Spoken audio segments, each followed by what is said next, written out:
할렐루야. 오늘 주일 예배에 참석하신 여러분 모두에게 하늘로부터 커다란 은혜와 은총이 불벼락과 같이, 아니요, 폭포수와 같이 쏟아지는 이 아침 되기를 간절히 축원합니다. 아멘. 오늘 중요한 광고 몇 가지만 드리도록 하겠습니다. 지난 6월부터 12월까지 저희 교회에 새가족으로 등록하신 분 100여 분이 넘는데요. 그분들을 저희가 초대해서 새가족 환영회를 갖고자 합니다. 조금 늦긴 했습니다만 오늘 빠짐없이 1시 반에 컴센터로 모여주시면 맛있는 음식 또 따뜻한 환영회 순서 준비해서 여러분 환영하도록 하겠습니다. 그리고 조금 지났지만 지난주에 이미 바이블 칼리지가 시작이 됐는데 이번에 한 주 늦었어도 꼭 좀 여러분 등록하셔서, 여러분 다들 많이들 등록하셔서 성경도 말씀을 묵상하고 또 나눔도 풍성하게 해서 신앙이 계속 자라갈 수 있게 되기를 바랍니다. 모토는 이것입니다. 가든지 보내든지, 선교사로 가든지 보내든지, 남을 가르치든지 내가 배우든지 뭔가는 하나는 하고 있어야 돼요. 내가 어디든지 딴 데서 게으름 피우고 교회가 크다고 숨어 있거나 그러기 없기.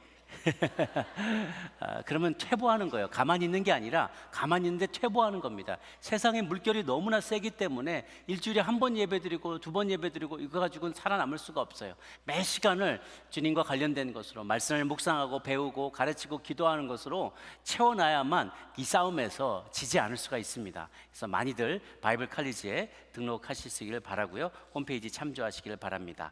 우리 여름 서머 캠프 준비되고 있어서 K에서부터 8학년까지 썸머 아카데미 등록도 받습니다. 좋은 순서 많이 준비하고 있으니까요, 많이들 지원해 주시길 바랍니다. 우리 2023년 사순절 묵상집 섬김을 위해라는 제목으로 PCUSA에서 교단에서 만들었습니다. 저도 글 하나를 이렇게 기고를 했는데요, 이거는 우리 지역장 동역장님께만 저희들이 무료로 또 내드리도록 하겠습니다. 나중에 받으시면 되겠습니다. 오늘 말씀 함께 나누도록 합니다.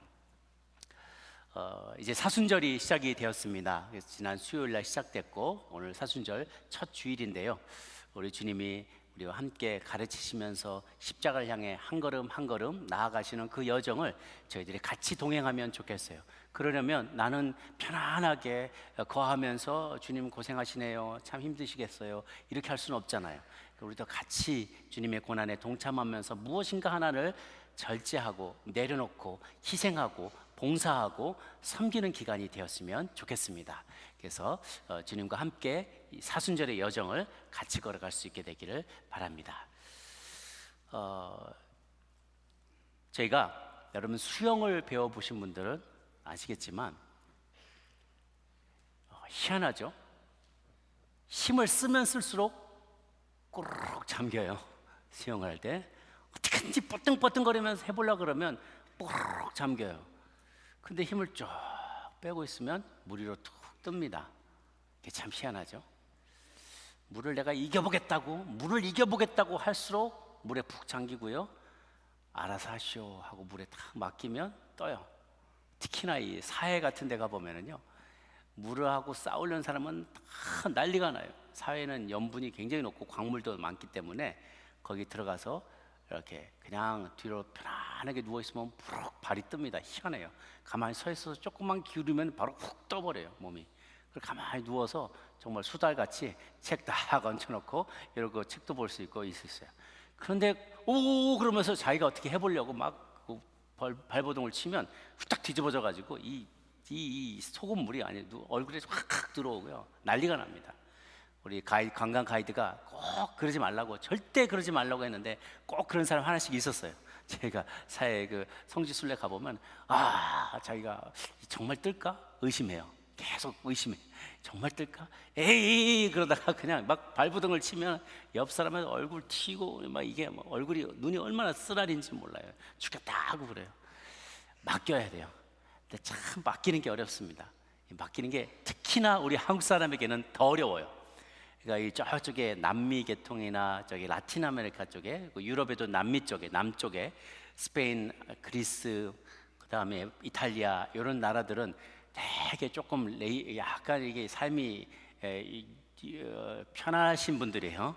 편하게 사는 걸 되게 좋아해요. 프랑스 남쪽도 그렇고 라틴 계열을 이렇게 저기 많이 사시는데 뭐 레이지하다기보다는 그냥 인조이하는 걸 좋아하시는 거야. 일은 놀기 위해 하는 거지. 그러면서 참 노는 걸 좋아하세요. 편안하게 인생 인조이하세요. 그 반면에 우리는 안 움직이면 먹고 살기가 힘들었던 나라였기 때문에 아들 가만히 있지 않고 뭐든지 막 시원히 움직여요. 우리 어르신들 보면은 가만히 있질 않으세요. 몸이 움직일 수 있을 때까지 계속 움직이세요. 그런 우리들에게 가만히 있어라, 그게 더 힘들어요.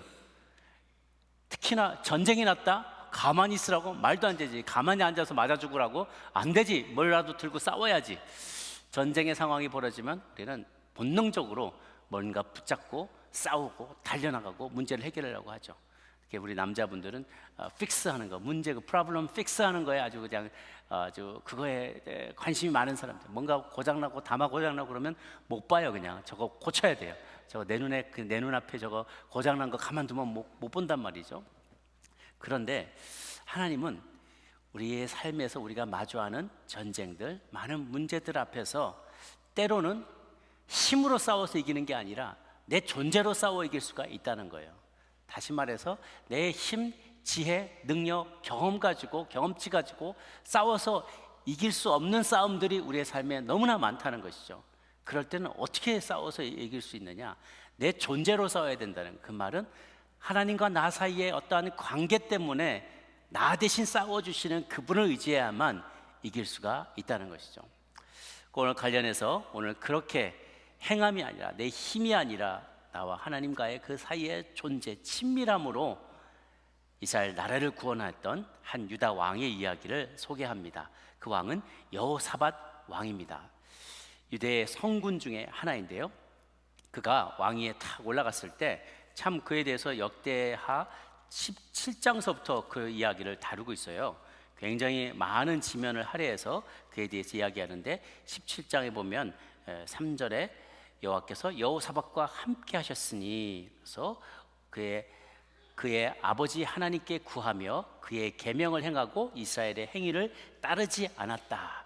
이전에 이스라엘들이 했던 모든 악한 행위들대로 따라하지 않고 그런 정말 하나님 앞에 신실한 왕이었어요.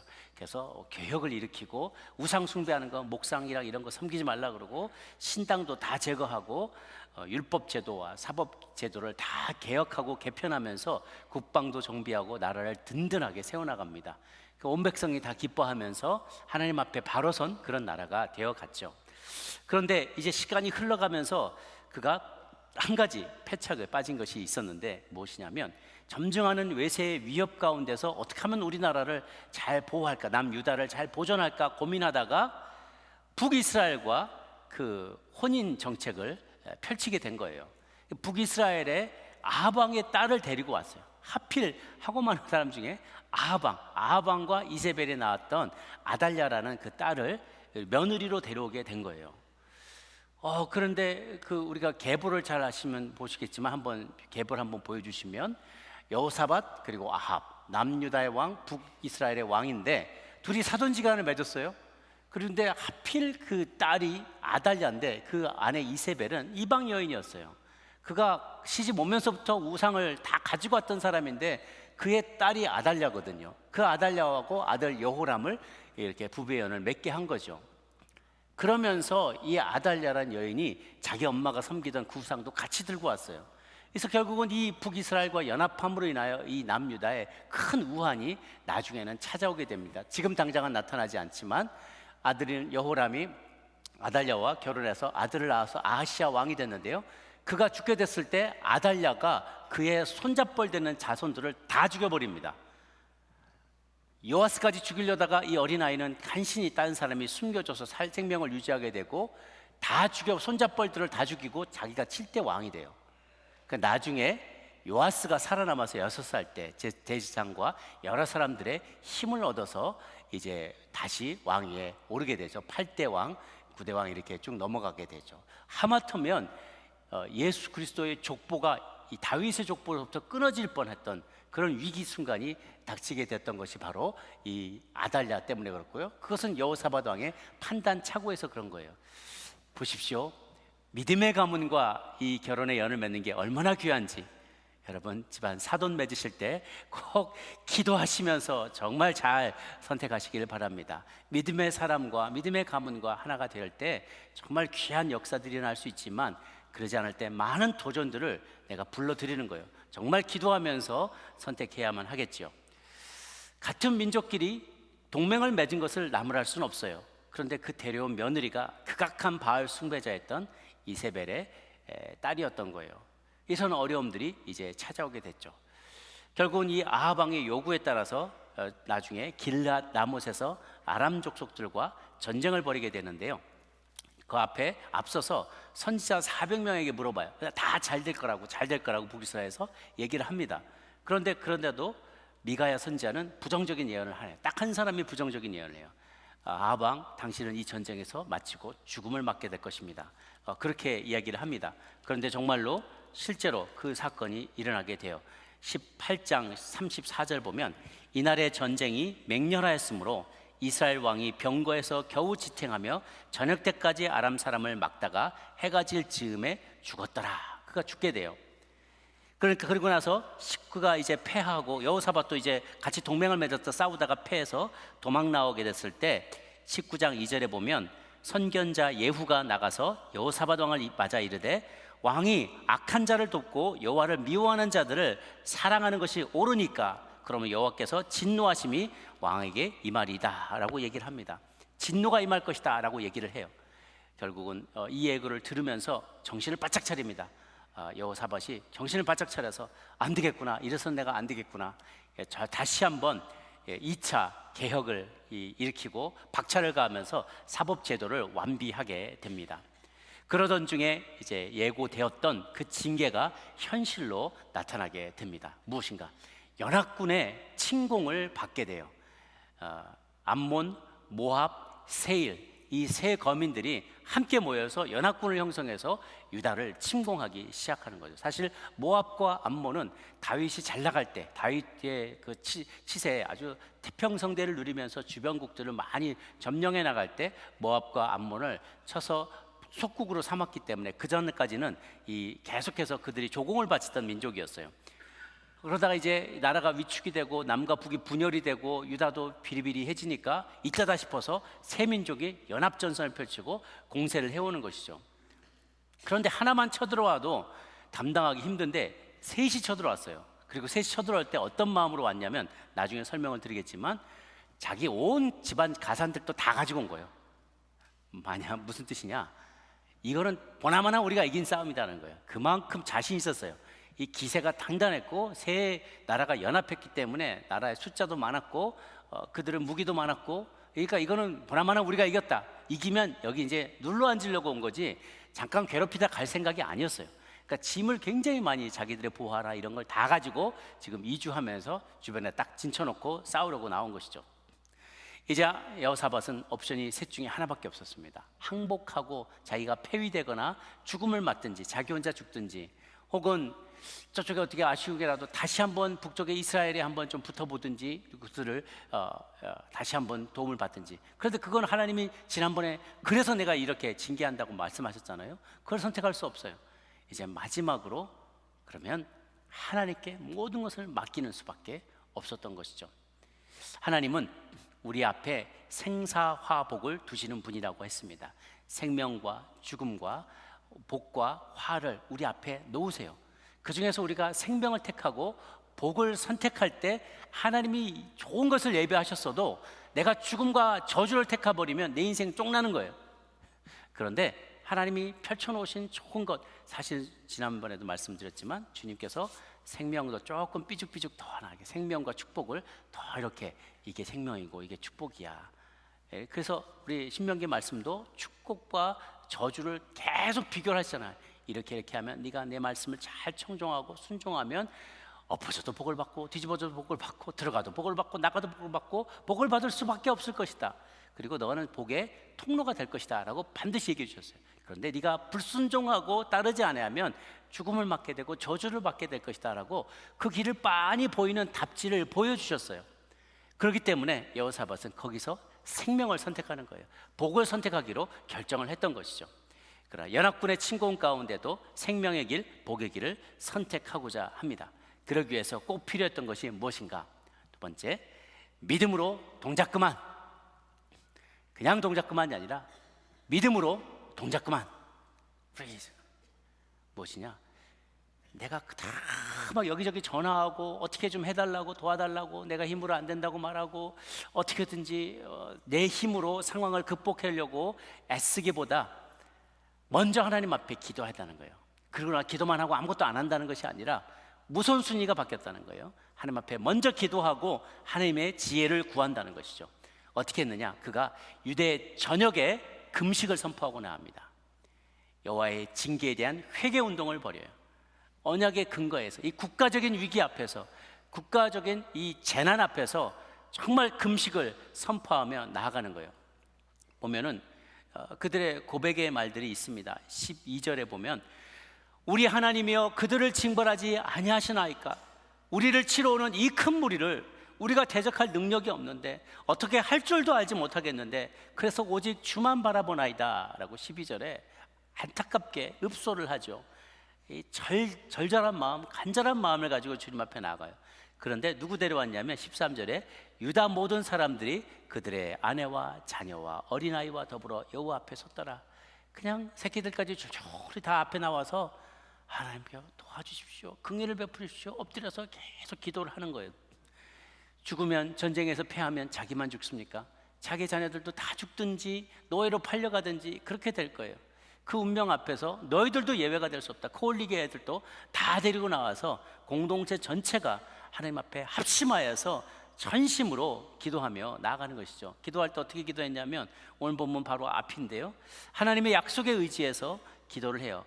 9절에 보면 만일 재앙이나 난리나 견책이나 전염병이나 기근이 우리에게 임하면 주의 이름이 이 성전에 있으니 우리가 이 성전 앞과 주 앞에 서서 이 환난 가운데서 주께 부르짖은즉 들으시고 구원하시리라 말씀하지 않으셨습니까? 이거 솔로몬의 기도였잖아요. 솔로몬이 주님 이렇게 할 때 우리가 주님을 방해해서 기도할 때 꼭 들어주옵소서 하고 서로 약속을 맺었단 말이에요. 그 약속을 기억하여 주옵소서라고 이때 애기들까지 다 데리고 나와서 공동체 전체가 하나님 앞에 엎드려 기도하며 나아갑니다. 항복하며 정말 하나님 앞에 기도하는 거죠. 우리 마태복음 18장 19절 말씀 한번 같이 읽어보도록 할까요? 시작. 너희 중에 두 사람이 땅에서 합심하여 무엇인지 구하면 하늘에 계신 내 아버지께서, 아멘. 역사 속에 그런 일들이 많았습니다. 사무엘도 백성이 우상 숭배에 빠지니까 다 미스바로 몰려오라. 그래서 금식하며 기도하며 하나님의 은혜를 구했을 때 놀라운 개혁이 일어나고 나라는 다시 한번 회복이 됐죠. 이후에 한참 후에 에스라도 포로에 귀환한 후에 온 백성들이 타락하고 이방인들과 결혼하고 그러면서 그 안에서의 영적인 순결함을 놓치게 되고 우상 숭배를 하게 되었을 때 다 같이 모여서 말씀을 강독하게 하고 회개 운동을, 광장에 모여서 회개 운동을 벌였던 일이 있습니다. 여호사밧도 무엇보다도 자신의 무능함과 무지함을 인정하고 고백합니다. 나는 대적할 능력이 없습니다. 어떻게 할 줄도 알지 못하겠습니다. 오직 주만 바라봅니다 라고 주님 앞에 솔직하게 인정을 하는 것이죠. 가장 위험하고 교만한 생각이, 허망한 생각이 나는 무엇을 잘 알고 있다는 생각이야. 내가 다 알고 있다는 거예요. 내가 알아서 할게 이 말이죠. 우리 티네이지 자녀들 두시면은 그런 말씀 많이 이렇게 이거 어떻게 이렇게 내가 알아서 한다니까, 알아서 한다니까. 가봐서 알아보면 알아서 하기는 뭘 다 빵꾸나고 뭐 다 사고나고 다 뒷수습은 어차피 다 부모들이 해야 돼요. 근데 하나님도 우리 볼 때마다 그런 불안한 마음이 있으신 거죠. 내가 알아서 할게요 주님, 좀 간섭하지 마세요. 나도 잘한다. 내가 지금 이 짬밥에 한 20년이거든요 내가 이 업계에서 지금 30년이거든요 1000년이 하루 같은 주님 앞에서 무슨 번데기 앞에 주름 잡습니까? 우리가 주님 앞에서 내가 알아서 할게요 말이 안 되는 거예요. 주님은 더 크신 지혜, 더 크신 능력, 우리가 생각도 못한 지혜들을 갖고 계세요. 어떤 분 제가 잡지를 봤는데 일본의 어떤 사과나무를, 농장을 크게 하시는 분이 있었는데요 1000그루 정도를 키웠대요. 그런데 어느 날 보니까 수확을 앞두고 있는데 벌레가 새까맣게 어디서 나와가지고 이름도 알지 못했던 벌레가 사과를 막 다 좀먹어가고 있는 거예요. 야, 이러다가 망하겠다 싶어서 온 가족이 크리스찬들이었어요. 밤새 모여서 기도하면서 하나님 도와달라고, 이거 뭐 약을 뭘 뿌려야 될지도 모르겠고 일일이 잡아 없앨 수도 없고 망하게 됐다고 살려달라고 기도했더니요, 다음날 아침에 어디서 새까맣게 새떼가 몰려오더니 이 벌레를 그냥 부패를 벌이더래요. 그 벌레 손으로 다 떼볼 수도 없는 그 벌레를 다 잡아먹어 버렸대요. 놀라운 일이죠. 사람이 어떻게 그런 생각을 했겠어요. 그렇죠? 하나님의 지혜는 참 놀라워요. 우리는 앞뒤가 꽉 막혀 있어서 도저히 길이 없는 것 같은데요, 하나님 그 가운데도 돌파구를 만드신다니까요. 그러니까 내 지혜와 내 생각을 너무나 의지하지 마시고, 내가 다 안다, 할 거 다 해봤다, 우리는 안 돼 라고 말하지 말라는 거예요. 나는 메뚜기와 같아서, 우리는 메뚜기와 같아서 상대에게 잽이 안 돼, 도저히 이 많은 군대들과 싸워 이길 수가 없어 라고 말하지 말라는 것입니다.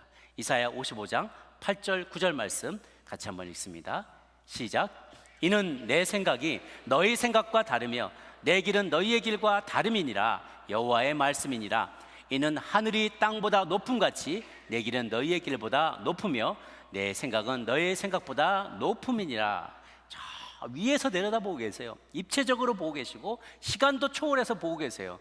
그런데 이 땅바닥에서 2D로 3D로 기껏해봐야 이게밖에 못 보는 우리 눈과 주님의 조망하는 것은 비교가 되지 않겠죠. 우리의 삶에 일어난 수많은 경우의 수도 다 알고 계시고 그 모든 자원을 실제로 동원할 수 있는 능력이 하나님께 있으세요. 하늘과 땅과 그 사이에는 모든 것이 여호와께 속하였더라라고 했어요. 하나님이 무슨 백만장자 빌 게이츠보다 못하겠습니까? 그를 만드신 분이 하나님이시잖아요. 하늘과 땅과 그 속해 있는 사이에 있는 모든 것들이 여호와의 것입니다. 그리고 그 안에 있는 모든 지혜도 주님의 것이에요. 시편 119편 17, 18절 말씀 같이 읽습니다. 시작. 하나님이여 주의 생각이 내게 어찌 그리 보배로우신지요, 그 수가 어찌 그리 많은지요. 내가 세려고 할지라도 그 수가 모래보다 많도소이다. 이 많은 생각, 많은 아이디어, 기가 막힌 생각들은 우리는 다 몰라요. 그런데 그 하나님은 탁탁탁 언제든지 AI보다 더 탁월한 그 경우의 숫자를 다 조합하셔서 가장 좋은 베스트 웨이로 우리를 인도하신다는 것이죠. 그 방법은 여러 가지예요. 쫓기는 군대들, 쫓기는 이스라엘 백성들을 바다를 갈라버리십니다. 바다 그냥 콧바람 한번 훅 불어보시면 바다가 확 갈라져요. 그 바다 사이로 출애굽한 이스라엘 백성들은 다 살아남았죠. 그런데 또 적군이 따라 들어오면 다시 덮어 원위치 그러면 물이 쏟아져 내려서 적군은 다 몰살당하게 되죠. 해를 멈추게도 하십니다. 소리를 질러서 벽을 무너뜨리기도 하십니다. 그리고 역병이 돌아서 혹은 땅이 갈라져 군대가 모두 전멸하게 하기도 하십니다. 성경 속에 보면 매우 다양한 방법으로 하나님은 전쟁에서 이기십니다. 인간의 본성은 철저하게 허망하기 때문에 허망한 마음, 미련한 생각에서부터 우리의 본성이 나온다고 합니다. 성경은 계속해서 얘기합니다. 어리석고 무식한 변론을 버리라. 디모데후서 말씀, 욥기 한 말씀, 무지한 말로 이치를 얻게 만드는 자가 누구냐? 하나님 앞에서 함부로 입 놀리지 말라는 거예요. 내가 다 안다고 말하지 말고 내가 알아서 할게요 라고 말하지 말라는 거죠. 겸손하게 주님 앞에서 믿음으로 동작 그만. 말은 내가 앞서서 내 마음이 앞서고 몸이 앞서서 하는 것보다 성령님보다 앞서지 말라는 것이죠. 성령님께서 먼저 우리 앞서 가시고 기도할 때 인도하심을 따라서 먼저 가고 주님께서 주시는 감동을 따라서 그 다음이 액션인 거예요. 주님을 만나는 게 먼저고 액션은 그 다음입니다. 주님께서 우리를 대신하여서 우리를 통하여 일하시면은요, 주님 우리가 그 많은 대가를 지불하지 않아도 어떨 때는 하나님 싸우지 않고도 이기게 해주십니다. 그런 원리를 가지고 이제 세 번째, 전쟁은 하나님께 속한 것이다. 이제 대적이 쳐들어오는 상황에서 여호사밧이 드린 기도에 하나님이 응답합니다. 다들 금식하며 하나님 앞에 나아가서 기도했을 때 레위 사람인 야하시엘을 통해서 하나님의 예언의 말씀이 들려옵니다. 15절에서 17절까지 본문 말씀인데요, 저와 한 절씩 같이 읽습니다. 시작. 야하시엘이 이르되 온 유다와 예루살렘 주민과 여호사밧 왕이여 들을지어다. 여호와께서 이같이 너희에게 말씀하시기를 너희는 이 큰 무리로 말미암아 두려워하거나 놀라지 말라. 이 전쟁은 너희에게 속한 것이 아니요 하나님께 속한 것이니라. 내일 너희는 그들에게로 내려가라.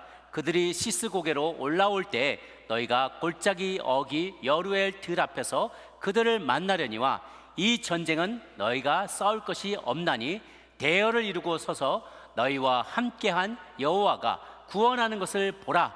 유다와 예루살렘아 너희는 두려워하지 말며 놀라지 말고 내일 그들을 맞서 나가라. 여호와가 너희와 함께하리라 하셨느니라. 아멘. 아멘. 약속의 말씀을 주십니다. 놀라운 약속의 말씀인데 17절에 보면 너희는 이 전쟁에서 싸울 것이 없다. 항상 그런 것은 아닙니다. 하나님은 어떨 때는 싸우게 하십니다. 어떨 때는 때로는 패악인 것처럼 보이기도 하십니다. 생명이 죽기도 합니다. 그런데 이 전쟁은 너희가 이번엔 싸울 것이 없다. 대열 이루고 서서 또 내일 그들을 맞서서 나가라. Stand still. 그 맞서서 딱 서 있으라는 거예요. 버티고 서 있으라는 거예요. 아니 하지도 않고 그때 뭐 이렇게 여리고성을 돌면서 보는 것처럼 뭔가를 하는 게 아니라 그냥 stand still. 가만 서 있어라는 거예요. 그들 앞에 서라. 그들에 맞서 나가라. 그냥 서서 행진하라는 거예요. 그냥 맞서서 나가라는 거죠. 이 전쟁의 주도권이 나에게 있기 때문에 라고 얘기를 했어요. 전쟁이 벌어질 시간과 전투가 벌어질 시간과 장소도 다 알려주십니다. 하나님은 당신과 관계를 맺은 이들에게 당신의 계획을 반드시 보여주세요. 그래서 유다군들이 하나님께 함께 나감을 확신하고 하나님을 찬양하며 나가게 됩니다. 왜 하필 이들이 찬양하며 나갔을까? 성가대를 보내면서 찬양하며 나가기로 그들이 결정했다는 거예요. 보면은 여기에 21절에 보니까 오늘 본문에 넘어가는데요. 백성과 여호사밧이 백성과 더불어 의논하고 노래하는 자들을 택하여 거룩한 예복을 입히고 군대 앞에서 행진하며 여호와를 찬송하여 이르기를 여호와께 감사하세 그의 인자하심이 영원하심이도다 하게 하였더라. 사진을 한번 보여주시면 이 여호사밧이 여러 성가대를 앞서서 마치 총알바지처럼 앞서서 군대가 있는데도 불구하고 군대 앞서서 나가면서 찬양을 부르게 했다는 거예요. 그 앞에서 찬양하며 나가게 했다는 거죠. 왜 그랬을까? 왜 하필 찬양일까? 왜 찬양일까? 유다의 이름 그 자체를 한번 우리가 풀어보면은요, 유다라는 단어 그 자체는 예후다, 하나님을 찬양하다라는 뜻입니다. 단어 한번 좀 풀어봐 주시겠어요? 화면에 좀 띄워주시면 좋겠는데요. 유다라는 말은 예후다, 곧 하나님을 찬양하라라는 뜻이에요. 그래서 이스라엘 백성 전체를 얘기할 때는 여러 자녀들이 있지만은 유다라고 말할 때 특히 이제 북쪽의 이스라엘은 다 죽은 거나 다름이 없었죠. 북쪽의 이스라엘은 하나님을 거역해서 일찌감치 심판이 예고가 되었어요. 남유다가 남았는데 이 유다는 어떤 존재인가? 하나님을 찬양하는 자로 부름받은 자예요. 그래서 우리가 마치 누구 영광이 그러면 우리말로 그러면 영광이 그러면 야 이름이 참 당신 교회 다니세요? 주영광 그러면 당신 교회 다니세요? 이렇게 물어보잖아요. 그게 우리한테 굉장히 자연스러운 것처럼 이스라엘도 나라는 지금도 이스라엘이지만 그 나라 사람들은 유대인이라고 부르죠. 유대인이라고 부를 때 그 유대인들하고 딱 자기들끼리 유대인 부를 때 이미 찬송이 이렇게 부르는 거하고 똑같은 거예요. 찬송이 서로를 부르면서 자기들의 아이덴티티가 찬송하는 사람인 거예요. 유대인들은 찬송하도록 부름받았다는 거죠. 우리 이사야서 43장 21절도 보면 이런 말씀이 있어요. 이 백성은 내가 나를 위하여 지었나니 나를 찬송하게 하려 함이니라. 그래서 유대인들을 만드신 목적 자체가 찬송을 위해서 만드셨다는 거예요. 이 백성은 내가 찬송하게 만들었다. 그러니까 이스라엘 백성이 서서 할 게 뭐가 있겠어요? 유다인들이 섰는데 두렵잖아요. 막 쳐들어오는데 나는 지금 총도 칼도 창도 아무것도 없고 활도 없고 아무것도 없는데 가운만 입고 서 있는데 우리 성가대원들 전쟁 났는데 어디 시리아는 어디 전쟁만 나는 곳에다가 우크라이나하고 러시아 사이에다가 딱 갖다 붙여 파병하고 우리가 파송합니다 하고 잘 다녀오십시오 하는데 아무것도 안 줘. 방탄조끼도 안 줘. 근데 찬양만 하다 오세요. 그러면 얼마나 마음이 두렵겠어요. 근데 그 앞에 딱 서서 그들이 우리 유다인이잖아. 유다인이 뭐야? 찬송인이잖아. 찬송인. 우리는 찬송하는 사람이잖아. 그러니까 그들은 자연스럽게 찬송을 무기 삼아서 부르기 시작한 거예요. 찬송하면서 나아가는데 마음의 두려움이 떠나가고 찬송하는데 하늘문이 열리고 천사들이 찬송하는데 천사들이 달려오기 시작하더니 적진에 달려가기 시작하는 거예요. 눈에 보이는 싸움이 진짜 싸움이 아니라 눈에 보이지 않는 이면의 싸움이 진짜 싸움인 것이죠. 그들이 찬양하면서 나갔더니 놀라운 일이 벌어졌어요. 복병들이 숨어 있다가 이 군대를 습격했다는 거예요. 근데 이 복병이 누군지가 성경에 잘 안 나와요. 그런데 학자들이 그런 얘기를 해요. 여기가 지금 암몬 족속, 모압 족속, 그리고 세일 족속들인데 그 중에 이탈한 사람들이 있었던 것 같아요. 예를 들면 뭐 반정을 꿈꾸는 반란을 일으키려고 원하는 사람, 자기 지도자 왕과 뜻이 달리하는 사람들이나 이런 사람들이 아마 숨어 있었던 모양이에요. 학자들은 세일 사람들의 일부가 딴 마음을 먹고 있다가 복병으로 습격을 했다라고 얘기를 해요. 그러면서 암몬 모압 족속을 막 물리치고 그랬는데 중간에 이런 이 공격도 있었고, 그러면서 그 안에 자기들끼리 이 사람들 치고 났을 때 암몬 모압 족속들이 네가 저쪽하고 편먹었지, 너가 내통했지 이러면서 모압과 암몬 사이에 분열이 일어나서 또 자중질환이 일어나면서 막 서로 칼싸움을 벌이기 시작하니까 하루아침에 이 세 종족이 파토가 나면서 이 연합이 깨지면서 서로 다 죽고 죽이는 이런 유혈 전투가 벌어지게 된 거죠. 이쪽에서 유다인들은 찬양만 불렀을 뿐이에요. 찬양만 불렀으면 그 안에서 막 난리가 나더니 다 죽어 없어버리고 멸망당하게 돼서 다 파멸에 이르게 된 것이죠.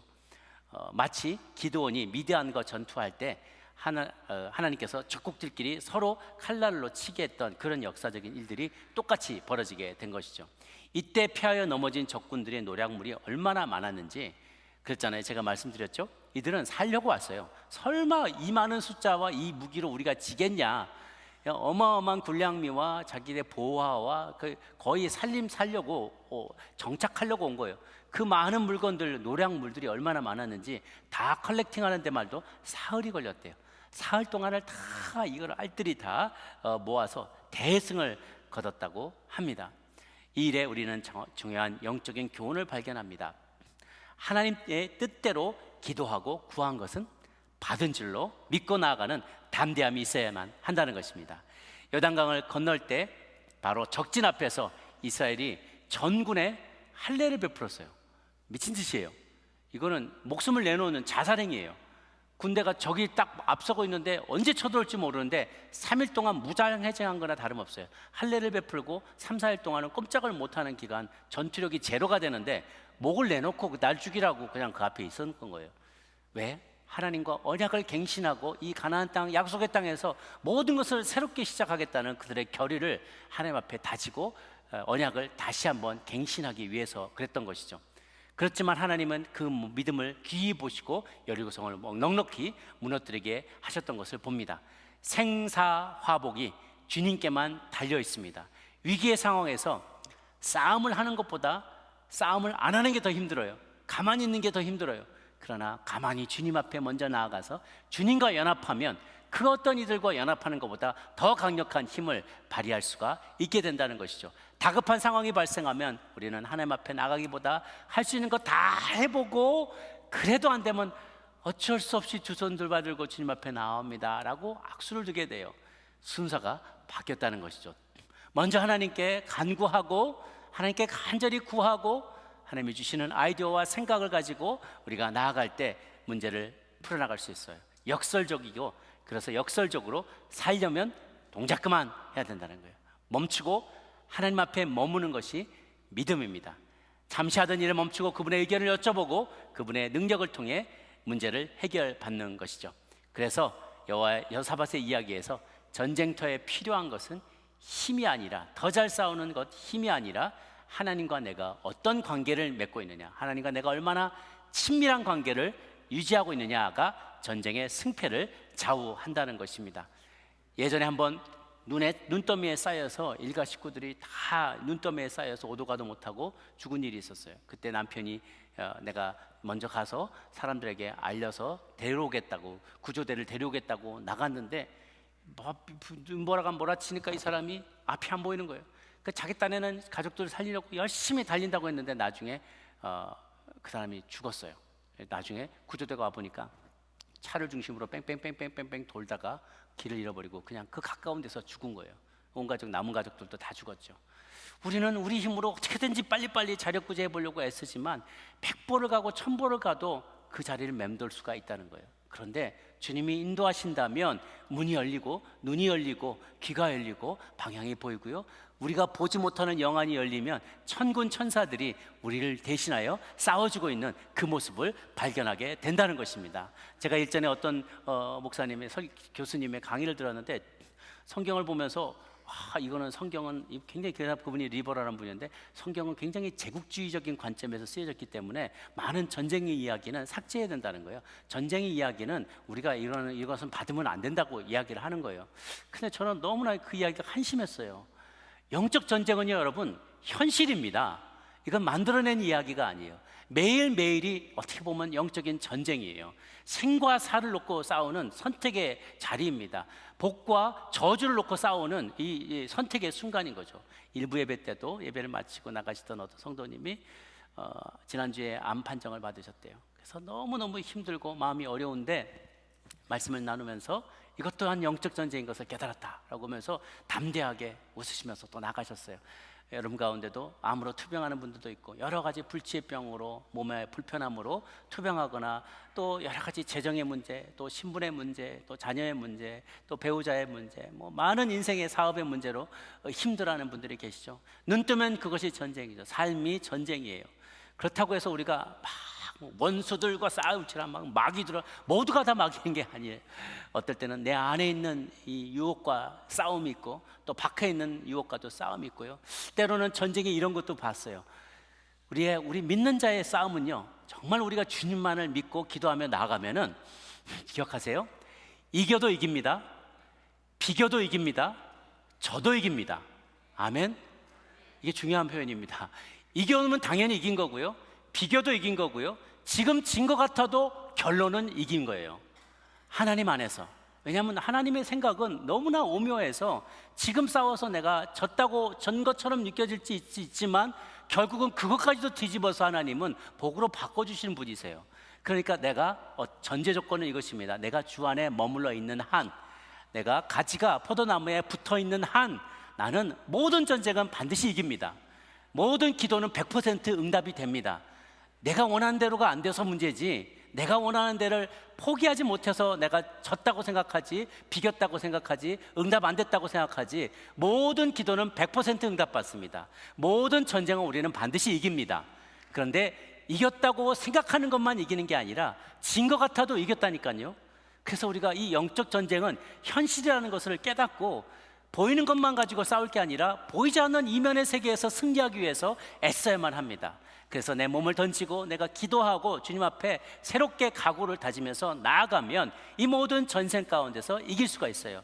이게 싸움은 기세 싸움입니다. 기세에서 눌리면 안 돼요. 어깨 피세요. 어깨 피세요.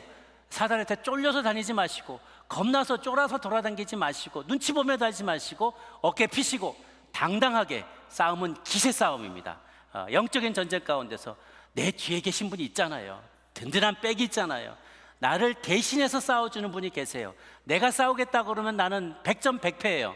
나는 힘도 없고 능력도 없고 나이도 들었고 재산도 없고 배운 것도 없고 나는 마이너리티고 모든 게 다 열쇠일 수 있어요. 그러나 내 뒤에 계신 분이, 나보다 더 크신 분이 계시기 때문에 기세 싸움입니다. 기세에서 눌리지 마시고 우리 매일매일의 삶 가운데 두려움 없이 주님께 맡겨드림으로 우리 인생의 주관자 되시고 전쟁의 주관자 되시는 주님께 맡겨드리며 상상도 할 수 없는 방법으로 우리의 문제를 해결해 주실 그 주님을 믿고 나아가는 저 여러분 모두가 되시기를 주님의 이름으로 축복합니다.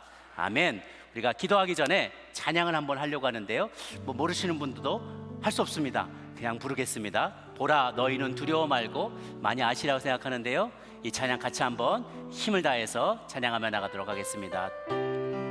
보라 너희는 두려워 말고 너희는 또한 너를 보라. 이 찬양 힘있게 주님 앞에 찬양하며 나갑니다.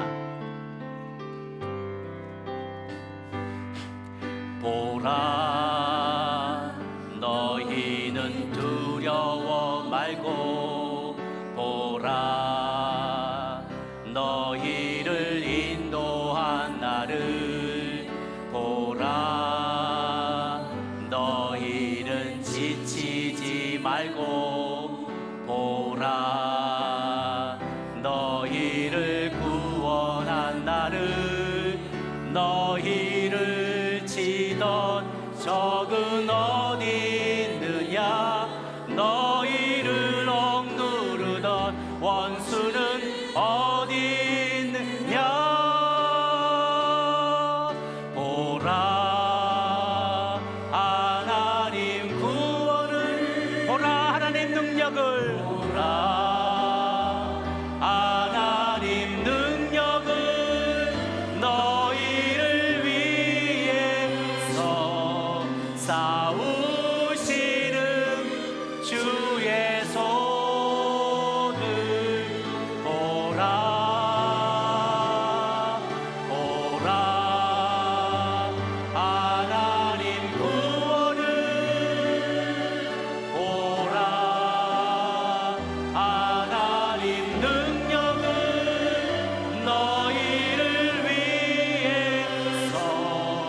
싸우시는 주의 손을 보라. 우리 같이 한번 우리 합심하여서 기도하며 나가도록 하겠습니다.